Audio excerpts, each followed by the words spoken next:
Se você quiser montar uma empresa para faturar seu primeiro milhão, você não vai faturar seu primeiro milhão.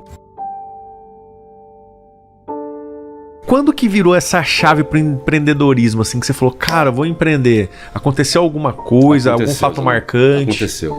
Eu tive uma grande crise de estresse trabalhando, porque eu trabalhava e não tinha propósito. Eu trocava tempo por dinheiro. Eu era muito eficiente no que eu fazia, tanto é que eu cheguei a diretor de uma multinacional, só que eu trocava tempo por dinheiro.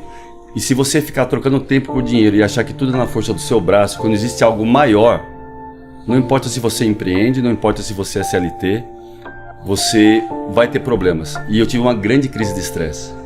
E aí, onde eu saí dessa crise de estresse? Eu fui uma vez só no psicólogo, uma consulta única. E eu fui lá para ele passar a mão na minha cabeça. Eu fui lá e falei, não, olha, eu trabalho demais, eu tenho uma carga horária assim, eu tinha 2.500 funcionários que eu era responsável aqui no Brasil. E aí eu esperava, ele falou, não, é verdade, você trabalha muito. Ele falou o seguinte pra mim, Zanon, tem gente que vai pra guerra, volta mutilado e com a cabeça inteira. Tem gente que volta inteira, mas com a cabeça mutilada. Tudo depende do quanto de pressão que você aguenta. Eu falei, caramba, o problema tá em mim, não tá na carga de trabalho. E aquilo caiu como... E eu busquei onde? O propósito para sair daí, na parte espiritual. Eu comecei a buscar Deus de verdade. Entender que eu não estava aqui de passagem para ganhar dinheiro. Aliás, ninguém está aqui para ganhar dinheiro. Se alguém montar uma empresa para ganhar dinheiro, montou a empresa com a intenção errada. E tudo começa na intenção, né? E isso caiu muito forte dentro de mim. Eu falei, não, então eu vou empreender, mas eu quero empreender de uma maneira diferente. Eu quero empreender da forma que eu estou tendo esse contato agora com algo muito maior. E eu comecei a montar um sistema de gestão completo, baseado em que cada líder meu seria um especialista em pessoas e que todo mundo que viesse para minha empresa seria transformado com o objetivo, todo mundo que trabalha aqui, ele vai sair melhor do que já entrou. E todo o sucesso eu devo a isso, a realmente amar pessoas e entender que a minha empresa também seria um lugar para que cada funcionário pudesse cumprir o propósito dele dentro da empresa. Show de bola. Bora falar dos pilares para a pessoa poder faturar o primeiro milhão? Vamos Na lá. sua visão, quais são assim os 3 pilares fundamentais para qualquer empresa, qualquer pessoa que for empreender faturar o seu primeiro milhão? Vamos lá. Como eu falei, a primeira coisa começa pela intenção. Veja bem, se você vai montar uma empresa, se você quiser montar uma empresa para faturar seu primeiro milhão, você não vai faturar seu primeiro milhão. O que você tem que achar? Realmente, qual que é o seu talento? Começa por aí. Se você vai empreender, tem que olhar para dentro, ter a capacidade, a coragem de olhar para dentro e saber em que eu sou bom de verdade, qual que é o dom que Deus me deu e que o mundo precisa. Porque pode reparar, Zanon, no contrato social de qualquer empresa não tem o KINAI ganhar dinheiro. Não existe. O que você põe, a primeira coisa é a razão social, ou seja, qual que é a razão que você vai existir para a sociedade. Então tudo parte daí. Se você de verdade entender o que você vai fazer aqui, qual que é o dom que você tem e o que o mundo precisa, as startups falam muito sobre isso. Qual que é a dor que você vai tirar do mercado? E o pessoal ficar procurando essa dor fora, o que eu vou fazer? Não, tá dentro. Porque a hora que você souber quem você é de verdade, qual que é o seu dom, você pode ter certeza que o mundo precisa do que tem aí dentro. Então essa é a primeira coisa. E aí, lógico, depois que você estruturou isso, você vai... Mas antes de falar do segundo pilar, o primeiro pilar é o dom. Exatamente. Perfeito? Na sua visão, eu vejo que muitas pessoas, eu também tive essa dificuldade. Mas como encontrar esse dom? Assim, como saber o meu dom? Quais perguntas você se faria para poder descobrir esse talento, esse dom? Eu gosto muito de uma técnica que usa 9 perfis de comportamento, Zanon. 9 perfis de comportamento. Nesse perfil de comportamento, se você tiver a oportunidade de olhar para dentro e descobrir qual que é o seu perfil de comportamento, nesse perfil de comportamento tem sua trava emocional e o seu dom. E eles fazem parte de uma mesma linha. Sabe dimerizador de som que você dimeriza? A sua trava emocional é o seu dom distorcido. E cada perfil de comportamento tem um tipo de dom que está dentro de você.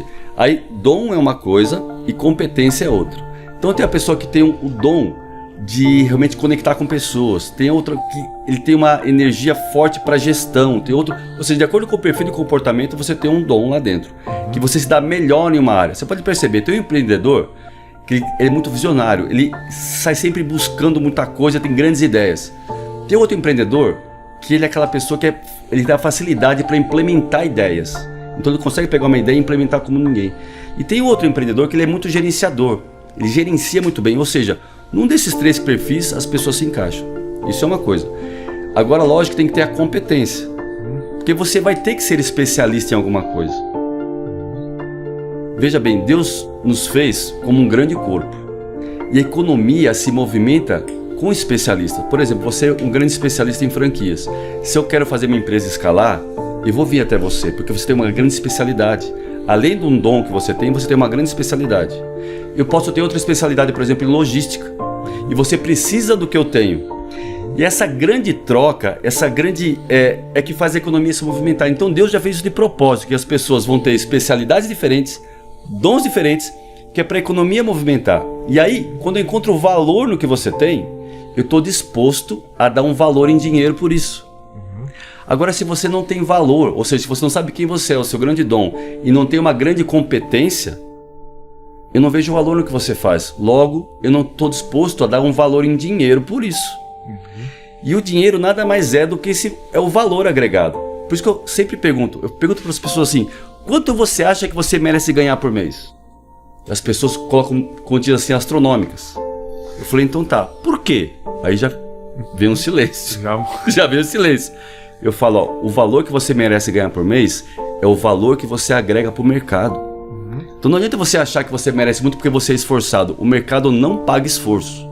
Se o mercado pagasse esforço, eu poderia simplesmente pagar minhas contas com esforço. Olha, minha empresa não faturou muito esse mês aqui, mas eu me esforcei muito. Ó, posso pagar imposto com esforço? Não. Só se paga as coisas com resultado. E o resultado vem de você agregar valor na vida do próximo. É isso que começa a gerar uma empresa, começa a gerar resultado. Show, cara, perfeito. Eu concordo, né? Porque você vê algumas pessoas que não adianta. Eu não sou um cara cômico, por exemplo. Eu jamais poderia trabalhar com comédia. Sim. Fazer um stand-up, porque eu iria... O que as pessoas iam dar risada de mim. Ficar caricato. Né? Eu iria me frustrar. Mas isso não significa que eu não sou bom em algo. A pessoa só precisa encontrar no que ela é boa, né? Eu costumo também, Pedro, falar o seguinte... Tirando familiares, né? Que a sua mãe acha que todos nós somos lindos, né? Então, assim, todo mundo seria modelo, né? Se dependesse das mães. Mas o que o mercado diz, o que as pessoas dizem a seu respeito? Não, pô, a pessoa é uma pessoa bonita, o cara é engraçado. O que as pessoas falam de você? Já dá pra ter o quê? Um norte. Com certeza. Pô, as pessoas falam, pô, o Zanon é um cara, sempre falaram, sabe o que de mim? Que eu era mão de vaca. Tá. Então, pô... por me colocar no financeiro top, né? Sim. Porque eu sempre fui muito controlado. Meu irmão já era visto mais como um cara mais mão aberta e tal. Então, eu já vi um norte. Pô, me colocar no financeiro eu vou me dar bem. E outra coisa que sempre falavam, ele é sonhador. Desde criança, eu nunca vou esquecer. Meu pai falava... Meu pai chama Reinaldo, também sou Reinaldo, então ele me chamava de Reinaldinho. Reinaldinho é muito sonhador. Então, cara, eu falei, pô, se eu sou sonhador, né? Se eu tenho controle de finanças, assim, eu sou mão de vaca, eu posso empreender. Porque para empreender você tem que ter o quê? Sim. Visão, né? Sonhar grande, porque a gente é do tamanho que a gente sonha que a gente Exatamente. é. E também controlar aquilo, porque não adianta nada você faturar 1 milhão por mês e gastar 1,50 milhão, né? Exatamente. Eu prefiro faturar 100 mil, gastar 20 para faturar esses 100 mil e sobrar 80 no meu bolso, Com né? certeza. Então, show de bola. E o segundo pilar, na tua visão? Então, depois que você realmente conseguiu essa parte de dom e especialidade, e aí você vai ter que ser um ótimo gestor de processos. Veja bem, quando você vai montar uma empresa, você tem que ter mapeado os processos, até para você poder contratar as pessoas corretas para cada tipo de processo. E fatalmente, quando eu falo de gestão de processos, você vai ter que delinear o que a sua empresa vai precisar, de que forma que isso vai funcionar. Então você tem que ter seus processos mapeados. Quando eu falo processo, é procedimento mesmo. Como vai funcionar cada parte da sua empresa. Fala, mas Pedro, a minha empresa sou só eu, não tem mais ninguém. Mas sim, mas existe processo. Você tem que começar a estruturar seus processos, porque quando você for contratar alguém, já tem o processo delineado. Porque isso não acontece quando acontece com muita gente. Começa de forma desordenada, aí começa um monte de incêndio na empresa e acha que precisa de pessoas. E por muitas vezes não precisa ainda. É porque os processos estão desorganizados. Não tem isso mapeado, não tem isso delineado, princípio, meio e fim. E aí não precisa. Agora, se você precisar, ainda assim, os processos são tão primordiais pelo seguinte: quando vier alguém, ele vai fazer exatamente o quê? Ou você vai colocar mais uma pessoa para apagar incêndio na sua empresa? Não, ele vai vir para executar essa tarefa aqui. E aí, se você não tem processos desenhados, você não consegue definir que competência você precisa da pessoa e onde ele vai trabalhar exatamente, o que ele vai fazer. E aí o que acontece? Assim, o pequeno empreendedor, acontece muito isso. Ah, tem um sobrinho ali, que o cara é bonzinho, e põe ele pra dentro. Aí tem o primo, e vem colocando. E vem colocando, e ninguém sabe muito bem o que faz. E tá tudo na cabeça do empreendedor. Então, se ele não desenhar os processos, ele não vai conseguir crescer. Mesmo se ele for único, ó, sou eu SA, não tem mais ninguém na empresa comigo. Não tem problema nenhum, desenhe e mapeie seus processos. Para quando precisar, que logo vai precisar, se você estiver organizado, você vai saber exatamente como colocar a pessoa em cada lugar para trabalhar. E aí dentro de processos, você precisa ter indicadores de performance desde o primeiro dia da sua empresa. Onde você quer chegar? Você precisa ter os indicadores muito bem desenhados. Se você não mede, você não faz gestão. Você só faz gestão daquilo que você mede. Então precisa ter indicadores. E não adianta encher de indicadores. Vou ter um monte de meta. Não. Tenha poucos indicadores, mas relevantes e que você vai tomar decisão com aqueles números. Legal essa colocação. Antes de falar dos indicadores, voltando um pouquinho aí nos processos, para quem está assistindo a gente, às vezes não entende o que é um processo. Processo é muito simples. É um mapa que, se eu morrer amanhã, você vai ter um guia, né? Um mapa do que é que tem. Ah, vendas, vendas a contratação. Bom, contratação tem que ter esse perfil, tal. Vai ter que ter uma empresa de seleção ou eu faço seleção interna. Isso tem que estar tudo desenhado, porque para não ficar na mão do Reinaldo, na mão do Gustavo, porque o objetivo de uma grande empresa é que essa empresa se vai perpetuar por séculos. E uma hora eu não vou estar mais aqui, às vezes eu não sei nem se vai ser da minha família, pode ser que vai ser vendida a minha empresa. Aliás, todo negócio um dia você escala ele para vender, né? Assim como você fez o seu. Exatamente, a melhor coisa. E vou falar, Reinaldo, assim, quando alguém for desenhar um processo da empresa, ele tem que sempre desenhar o processo olhando para a necessidade do cliente. Vou dar um exemplo simples aqui. Sei lá, restaurante Aquilo. Quero que eu mostrar o restaurante Aquilo. Aqui, por exemplo, nós temos um prédio comercial aqui, que um restaurante Aquilo aqui vai matar a dor de muita gente. Porque vão ter vários funcionários aqui que precisam sair para almoçar, comer rápido e voltar. Eu falo assim, tem 40 minutos para comer de repente. Como é que ele vai estruturar o processo de um restaurante Aquilo? Veja bem, ele vai pensar, peraí, o que meus clientes precisam? Comer rápido, a um preço legal, né? E se eu estruturar uma fila só aqui no meu restaurante, vai ficar uma fila enorme. Peraí, e se eu tiver 4 balcões de atendimento onde as pessoas chegam e já saem rápido do outro lado? Ou seja, ele vai estruturar o processo dele de acordo com a intenção e a dor que ele quer matar no mercado. Isso que traz sucesso. E para quem está começando, que é um microempreendedor e não tem processo nenhum, quais seriam os 5 principais processos a ser desenhado? Olha, primeira coisa, você precisa definir a sua parte operacional. Vamos supor, se você vende pipoca, como que é o processo para você produzir, comprar, ou seja, toda a parte operacional do seu carrinho de pipoca, por exemplo. E falar, mas pipoca, Pedro... Existe empreendedor, por exemplo, tem o Valdir lá de Curitiba, o Valdir de Pipoca, já ouviu falar dele? Já ouvi falar, famoso. Ele tem franquia hoje em dia. Então, ou seja, porque ele é estruturado e organizado. Porque tem processo. Tem processo. Como eu trabalho com franquia, eu entendo bastante disso aí. Não tem como você franquear sem processo. O processo faz parte do franqueamento. A gente tem a Zanon Expand, que a gente transforma negócios em franquias. Então a gente fica 6 meses estruturando o quê? Os processos. Exatamente. Como é que funciona? Tá? Aí o consultor vai, mas e aí? E se apertar isso aqui? Se fizer isso? Aí você vai desenhando os processos. Porque quando um franqueado compra um negócio, ele compra um modelo pronto, né? Ele tem que ter um manual operacional. Porque a franquia é a multiplicação de uma célula perfeita, né, Zanon? Sim. E se quem está começando pequeno é uma pequena célula, não é um grande corpo ainda. Então a parte operacional é a primeira coisa. Segunda parte, a parte financeira. Você tem que ter processos na sua parte financeira, desenhado. Quanto que você vai tirar para você por mês? Quanto que é separado para cada área de custo da sua pequena empresa? Você não pode começar o seu mês com uma surpresa. Quanto que eu vou gastar no final desse mês? Não sei, vamos deixar o mês rolar? Não. você tem que planejar o seu mês antes de começar. E aí, cada centavo que vai sair da sua empresa, você fala, opa, a conta aqui de manutenção, eu tenho R$1.000 para gastar aqui. Então eu gastei acabou. Então, ó, essa manutenção agora eu posso deixar para o próximo mês? Vou ter que deixar, porque meu budget aqui já estourou. Ou seja, você vai definir contas por cada área da sua empresa antes de começar o mês. E aí no decorrer do mês você vai fazer a gestão financeira da sua... E é simples, é você planejar o mês antes de começar. Eu planejo assim as metas do ano, tá? E eu planejo 3 meses para frente no máximo hoje em dia, porque muda muito.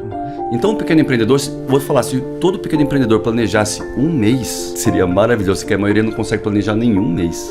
Com certeza, e falando de planejamento, vamos falar um pouquinho dos indicadores. Eu costumo dizer o seguinte, o indicador, ele é igual um Boeing. Um Boeing é um avião bom? Excelente. Voa rápido? Voa rápido. É pressurizado? Sobe a 40 mil pés? Sobe a 40 mil pés. Mas o que chama atenção na aviação, que até as crianças ficam encantadas, é a cabine de comando. Você chega lá, é tudo lindo, maravilhoso, cheio de botãozinho daqui, dali. Cara, quem não entende fala, meu, como que o cara consegue? Mas cada botão daquele é um indicador. Por exemplo, tem botão que vai medir a temperatura do motor, se o motor está funcionando tudo certinho. Tem um outro que vai o quê? Mostrar se tem tráfego perto, se você corre risco de colidir ou não. Tem um que mostra a altitude, a velocidade, ou seja, tudo detalhado. Por um Boeing voar alto e rápido, ele tem que ter vários indicadores. Sim. Assim como o seu negócio. Se você quer voar rápido e alto, você precisa ter vários indicadores. Sim. Que é como você falou. Não tem como medir algo se eu não tenho como mensurar. Exatamente. E assim, eu indico 4 classes de indicadores. Um é indicador de cliente, ou seja, você medir como é que está a satisfação do seu cliente. Aí você vai ter um indicador financeiro, um indicador de processo e um indicador de pessoas. Ou seja, o engajamento da sua equipe. Se você tiver 4 indicadores para começar, já está ótimo. Não precisa mais do que isso. Se você tiver muitos indicadores, você pode se perder em tanto número e não vai conseguir fazer a gestão. E você usa algum sistema para controlar esses indicadores? Quem está começando às vezes não tem tanta grana às vezes para usar um sistema tão avançado. Você indicaria algum? Assim, qual que é o básico? Como que? Olha, vou controlar o quê? Numa planilha de Excel? Alguém vai alimentando? Você pode começar numa planilha de Excel, Zanon. Não precisa de um sistema. O importante é você medir. Eu sempre falo que tudo que eu falo, eu busco base bíblica também. Deus fez o homem e viu que era bom. Fez os animais e viu que era bom. O próprio Deus gerou o indicador e foi checar para ver se era bom. Entendeu? Então você precisa fazer e checar, e pode ser simples. Uma planilha Excel é suficiente para isso. Tem um estudo que foi feito numa empresa inglesa, uma linha de produção, tá? Que não tinha controle, tinha uma produtividade. E eles simplesmente colocaram algumas pessoas na linha de produção com uma camiseta escrito monitor, com uma prancheta na mão, não estava medindo nada. A produtividade aumentou em 16%. Uau. Então precisa medir. Se você medir de verdade, olhar e colocar energia, porque não é só o medir, sabe, Zanon? É você colocar energia onde você está olhando. Onde você olha e coloca energia, aquilo cresce. Não tem como. Então se você medir, olhar, acompanhar e fazer a gestão, aquilo cresce. Porque além de você olhar com números, você consegue tomar a decisão correta. Tá? Você colocando energia, aquilo movimenta. O seu sonho é alimentado pela sua atenção.